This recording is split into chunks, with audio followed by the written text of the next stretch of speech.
फक्त दादा मी तुम्हाला एक जीवनाचं रहस्य सांगतो आज. हा.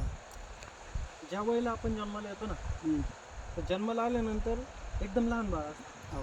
आणि या लहान बाळाला जीवनाचं काहीच नॉलेज नाही. नाही. म्हणजे त्याला स्वतःचं नाव पण नाही आहे, नाही.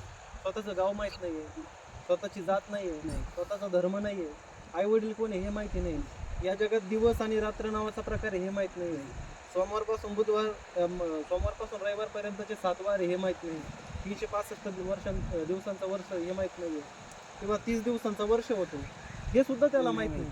म्हणजे या जगाची त्याला शून्य माहिती आहे. आणि ते जे लहान बाळ आहे ना, ते म्हणजे एकदम निसर्गासारखे हो. जसे इतर प्राणी पशु पक्षी असतात ना, एकदम स्वच्छंद.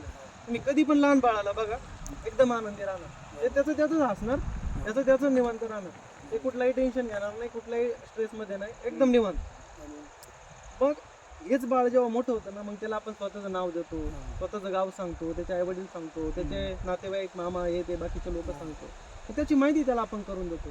आणि हळूहळू त्याला जशी या जगाची माहिती होते ना, तो या जगासारखा व्हायला लागतो. आणि मग त्याच्या जीवनात टेन्शन, त्याच्या जीवनामध्ये ही सगळी गडबड, आणि पुन्हा बघ हे त्याचा सगळा गोंधळ तयार होतो. म्हणजे येताना तो कसा एकदम फ्रेश आहे, या जगाचा कुठलाच लोड त्याच्यावर नाही. पण हा सगळा लोड आपण त्याच्यावर टाकलाय. बाबा तुझं नाव हे, तुझं गाव हे, तुझी जात हे, तुझा धर्म आहे, आणि सगळं त्याच्या वखंडी टाकलं. जर तो तसंच फ्रेश राहिला ना शेवटपर्यंत, तर या जगातलं कुठलंही टेन्शन त्याच्यावर राहणार नाही. म्हणून आहे ना, आपल्याला नित्यकाळी हेच लक्षात राहिलं पाहिजे का मी या जगामध्ये केवळ माझी काहीच ओळख नाही, मी एकदम शांत आहे आणि शून्य आहे. अशी शून्य अवस्था ज्याच्या जीवनात येते, हीच अवस्था आहे ना ऋषीमुनी साधू संतांनी शोधलेली आहे. की शोध घे, अशा गोष्टीचा शोध घे का जे दिव्यत्व आपल्या आतमध्ये, जे आत्मदेवता आपल्या आतमध्ये, त्याचा जर आपण शोध घेतला तर आपल्यातलं दिव्यत्व प्रकट होईल आणि आपल्यामध्ये चिरंजीव शांती येईल.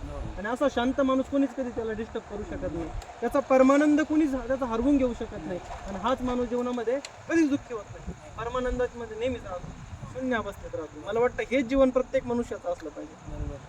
Yes.